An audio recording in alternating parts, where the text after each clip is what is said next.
लिखना है, to triangles are similar, दो ट्राइंगल सिमिलर होगा, कब होगा? यहां पर आप लोग बुक में दिया गया है इसको, जब एंगल इक्वल हो।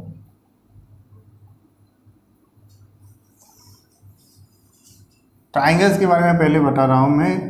यहां पर आप लोग लिख सकते हैं two triangles are similar when corresponding angles are equal. ठीक है, करस्पॉन्डिंग एंगल्स आर इक्वल। दूसरी वाली बात है, इसमें और लगा के लिखेंगे हम लोग। ट्राइंगल के केस में ये दोनों जो है दोनों को ही जो है सेटिस्फाई होना ज़रूरी नहीं है। स्टेटमेंट 1 एंड स्टेटमेंट 2 में से कोई भी एक सेटिस्फाई हो गया तो फिर ये सिमिलरिटी शो करेगा। ठीक है, सो यहाँ पर दूसरा जो स्टेटमेंट है इसमें है the ratio of corresponding side are equal. Ratio of corresponding side are equal, ये वाला पॉइंट आप लोग लिख लीजिए। ठीक है, सो हो गया लिख के। स्टूडेंट, पहली बार जो मैंने पहले जो बात बताई आप लोगों को, ठीक है, कुछ एग्जाम्पल भी दिया था, जो अगर वो आप लोगों को अगर थोड़ा मुश्किल लग रहा है तो फिर आप लोग यहाँ से शुरू कीजिए। ठीक है, ये चैप्टर यहाँ से शुरू हो रहा है। Okay fine. सो यहाँ पर पहले मैं डिफिनेशन बता रहा हूँ किस चीज़ का, टू ट्राइंगल्स आर सिमिलर कब होगा? When corresponding angles are equal. और दूसरी बात क्या है? Ratio of corresponding sides are equal. ठीक है, ट्राइंगल के केस में इन दोनों स्टेटमेंट में से सिर्फ कोई एक होने से हम लोग बोल सकते हैं टू ट्राइंगल्स आर सिमिलर। अब इन दोनों बातों को हम लोग समझ लेते हैं। यहाँ पर स्टेटमेंट 1 का मतलब क्या है? यहाँ पर हमें दो ट्राइंगल लेना है, one is your A B C, okay, and we take another triangle to be P Q R. ठीक है, यहाँ पर अगर इसकी करस्पॉन्डिंग एंगल ए अगर हम लोग पकड़ते हैं तो ठीक ए की जैसा, मतलब ए की जगह पर रहने वाली यहाँ पर एंगल कौन सा है? करस्पॉन्डिंग बोले तो एक जैसा दिखने वाला। ठीक है, यहाँ पर आप लोग बोल सकते हैं पी यहाँ पर एक जैसा है, इसके जैसा लग रहा है कि नहीं? अगर ये इक्वल है, angle A equal to angle P है, then angle B equal to angle Q है, and angle C equal to angle R है। In that case see here this triangles angle A B C, triangle A B C is similar, similar का symbol ये है। ठीक है, two triangle P Q R. समझ में आ गया? अब इसी एग्जाम्पल को दूसरे मैं दो दूसरे मतलब अलग अलग फिगर बनाऊंगा, इसमें आप लोगों को बताना है। तो ये एक हो गया,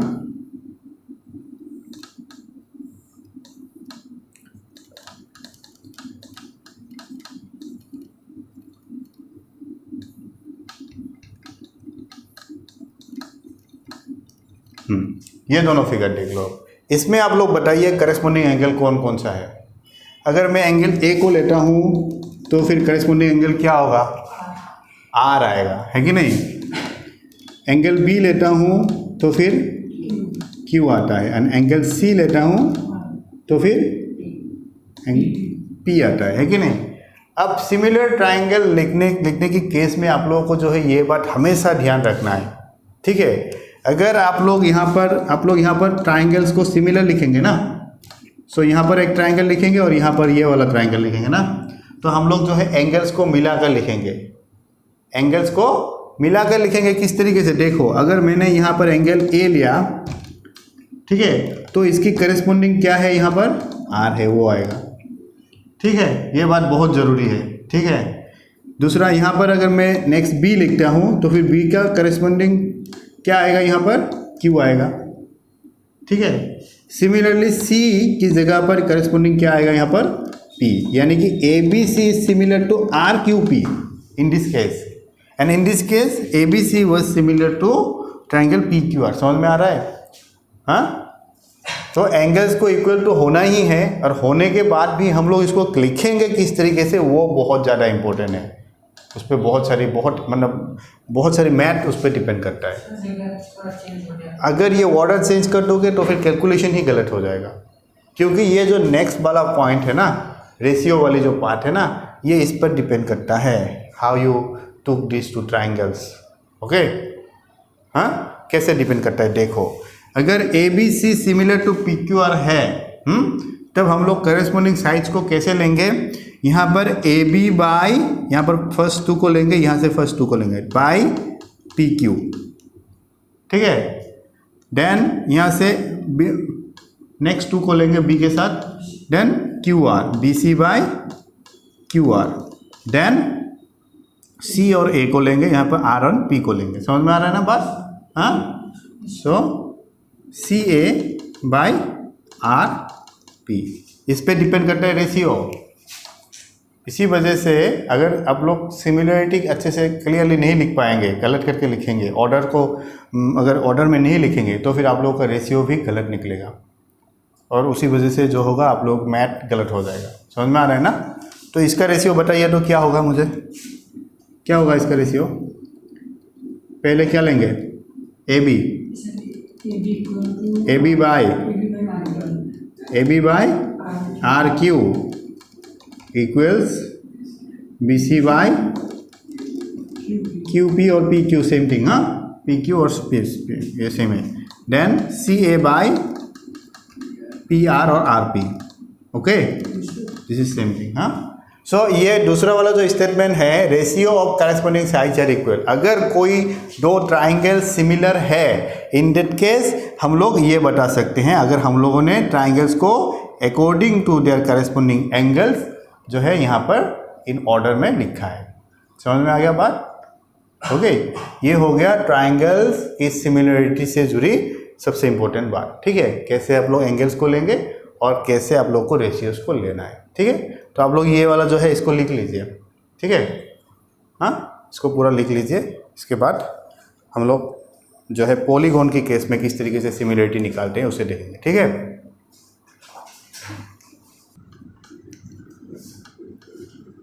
so the next important concept जो मैं आप लोगों के साथ डिस्कस करना चाहता हूँ वो ये है, व्हाट इज़ पॉलीगॉन। पॉलीगॉन क्या है एंड पॉलीगॉन्स में सिमिलरिटी कैसे होगा। जैसे कि ट्राइंगल का मैंने फुल एक्सप्लेनेशन आप लोगों को बता दिया, कब होगा, कैसे होगा, किस तरीके से लिखना है ना। पॉलीगॉन का मतलब क्या है, what is a polygon. Polygon क्या है, एक पॉलीगॉन का एग्जांपल, ट्राइंगल जो है वो एक पॉलीगॉन है, और पॉलीगॉन शुरू ही होता है ट्राइंगल से। पहला जो पॉलीगॉन मिलेगा डेट इज़ योर ट्राइंगल, उसके बाद जो पॉलीगॉन मिलेगा that is a quadrilateral. After that we'll get pentagon. Okay, polygon मतलब नंबर ऑफ साइड्स उसमें कितना है उस पर डिपेंड करेगा। ठीक है, हाँ, तो ट्राइंगल्स में नंबर ऑफ साइड इज़ 3, यहाँ पर नंबर ऑफ साइड इज़ 4, यहाँ पर नंबर ऑफ साइड 5। ठीक है, सो यहाँ पर जो बात हो रही है पॉलीगॉन्स में सिमिलरिटी कैसे होगा। ट्राइंगल के केस में क्या हुआ, हम लोगों ने देखा दो स्टेटमेंट्स हैं सिमिलर होने के लिए हमें देखना पड़ता है, उसमें से जो कोई एक होने से ही यस ये दोनों सिमिलर है। लेकिन अदर देन ट्राइंगल अगर कोई भी पॉलीगॉन हुआ, ठीक है, इन दैट केस ये दोनों ही स्टेटमेंट्स जो है फुलफिल होना पड़ेगा। समझ में आ गई बात? हाँ, when two polygons will be similar when the corresponding angles are equal, again ratio of the corresponding side should be equal। हाँ, ट्राइंगल के केस में दोनों में से एक होने से होता था, लेकिन इन केस ऑफ पॉलीगॉन क्या होगा, two polygons are similar when corresponding angles are equal, and आ जाएगा यहाँ पर और हटके क्या आएगा, and ratio of corresponding sides are equal. समझ में आ गया बात? अब मैं अगर आप लोगों को एक एग्जांपल में दो पॉलीगॉन्स यहाँ पर लिख के देता हूँ, यानी दो क्वाड्रिलेटरल देता हूँ, हाँ, इन दैट केस आप लोगों को जो है इसको करेक्टली बताना है मुझे। अगर ये दोनों सिमिलर है तो यहाँ पर क्या क्या होगा according to this two statements, ठीक है। यहाँ पर इस क्वाड्रिलेटरल को मैंने बताया ABCD and this is your PQRS। So according to the first statement यहाँ पर क्या होगा, angle A is equal to angle P, angle B equal to angle Q, angle C equals angle R and angle equals angle S and this is, इसी वजह से क्या होगा, ABCD quadrilateral similar होगा किसके साथ, PQC के साथ कौन आ रहा है, R और D के साथ आ रहा है S, है कि नहीं। अब रेशियोज बताओ, AB by PQ, very good, then BC by QR equal देना है बीच में QR, देन BC क्या है ना, देन CD बोलेंगे हम लोग, CD by RS और DA और AD सेम थिंग है, हाँ, AD भी बोल सकते हो, DA भी बोल सकते हो, ठीक है, हाँ, बाय PS और SP, ठीक है, हाँ, हो गया। अब आप लोगों को ये वाला बात, ये जो बात है इसको देखना है, कब आप लोगों को इस तरीके से सिमिलर तो दिया नहीं होगा, ठीक है, आप लोगों को पूछा जाएगा कि सिमिलर है या नहीं। जैसा कि आप लोग देख सकते हैं क्वेश्चन एक पूछा गया है, क्वेश्चन नंबर 3 बुक में एक्सरसाइज में, क्वेश्चन नंबर 3 में आप लोगों को ऐसे दो तरह जो है दिया गया है, 6.1 का क्वेश्चन नंबर 3 मिला, वहाँ पर आप लोगों का ये वाला जो फिगर है वो थोड़ा इस तरीके का है, मिला है ना। आप लोगों को बताना है कि ये जो है ये सिमिलर है या नहीं। तो यहाँ पर कुछ वैल्यूज़ दिया गया है, देखो यहाँ पर ये वाला जो है 1.5 है, ये 1.5 है, देन ये 1.5 है, देन ये 1.5 है, ठीक है, और ये कितना है, ये हर एक जो है 3 करके है, 3 3 3 3। तो फिर आप लोग क्या करेंगे, आप लोग पहले रेशियोज़ को देखेंगे, है ना, पहले इन दोनों में रेशियोज़ इस तरीके से ही लेंगे ना। तो इसमें AB by PQ का रेशियो क्या आएगा, 1.5 डिवाइडेड बाई 3, इसमें भी 1.5 डिवाइडेड बाई 3 है कि नहीं, हर एक में सेम रेशियो आएगा। सो हम लोग बोल सकते हैं कि ये सभी जो है इक्वल है, 1.5 डिवाइडेड बाई 3 यानी कि 1/2 है कि नहीं, 1.5 डिवाइडेड बाई 3 यानी 1/2 है कि नहीं। हैविंग डाउट और व्हाट, 1.5 डिवाइडेड बाई 3 मतलब 1/2 होगा कि नहीं। 1.5 रुपया मिलाएंगे तो कितना होगा, 3 रुपया है कि नहीं, नीचे 3 रुपया है, ऊपर 1.5 रुपया है, तो 1/2 होगा कि नहीं, हो गया। सो ये रेशियो सभी में इक्वल है, लेकिन आप लोग देख के बताइए एंगल्स इक्वल है क्या। देखने से ही आप लोग बोल सकते हैं कि यहाँ पर 90 डिग्री जैसा लग रहा है, यहाँ पर तो ये 90 डिग्री से ज़्यादा या कम है। क्लियर है ना, ये तो बता सकते हैं क्लियरली। यहाँ पर एंगल्स इक्वल नहीं है, तो यहाँ पर जो है सेकेंड स्टेटमेंट को ये फुलफिल कर रहा है, हाँ, लेकिन फर्स्ट स्टेटमेंट को फुलफिल नहीं कर रहा है in this case, in this two figures. समझ में आ गया। यहाँ पर angle A is not equal to P, B is not equal to Q, C is not equal to R and D is not equal to S, and because this is a polygon, है कि नहीं, ये triangle नहीं है, quadrilateral है ना। सो quadrilateral के case में क्या होता है, ये दोनों ही स्टेटमेंट्स फुलफिल होना पड़ेगा, यहाँ पर एक होने से नहीं चलेगा। ट्राइंगल अगर होता तो फिर एक ही होने से हम लोग मान लेते इसको, है कि नहीं। But here we need to fulfil both the two statements, ठीक है। सो यहाँ पर सो विल टेल और कंक्लूडिंग लाइन क्या होगा, this two quadrilaterals are not similar because corresponding angles are not equal. समझ में आ गया बात, हाँ। अब आप लोग जो है 1 का क्वेश्चन नंबर 4 का आंसर मुझे बताइए। 1 में से क्वेश्चन नंबर 4 का जवाब क्या होगा। 2 polygons of the same number of sides are similar if their corresponding angles are equal and their corresponding sides are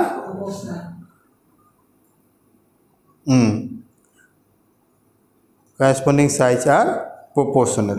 ठीक है, हो गया ये। क्वेश्चन नंबर 2 का तो आंसर करवाना ज़रूरी नहीं है, मैं समझता हूँ। ठीक है, आप लोगों को क्या करना है, similar and non similar figures का एग्जांपल देना है, जो आप लोग खुद भी दे सकते हैं, है ना। सो यहाँ पर ये जो है फर्स्ट चैप्टर ख़त्म हो गया। यहाँ पर हम लोगों ने ये बात जाना, ट्राइंगल को किस तरीके से सिमिलर बताएंगे और पॉलीगॉन्स को किस तरीके से सिमिलर बताएंगे और इसको लिखेंगे कैसे, ये वाली रूल जो है हम लोग ने जान लिया। ठीक है, अब हम लोग जो है आगे बढ़ेंगे, थ्योरम 6.1 को देखेंगे। ठीक है, तो आप लोग थ्योरम 6.1 को लिख लीजिए।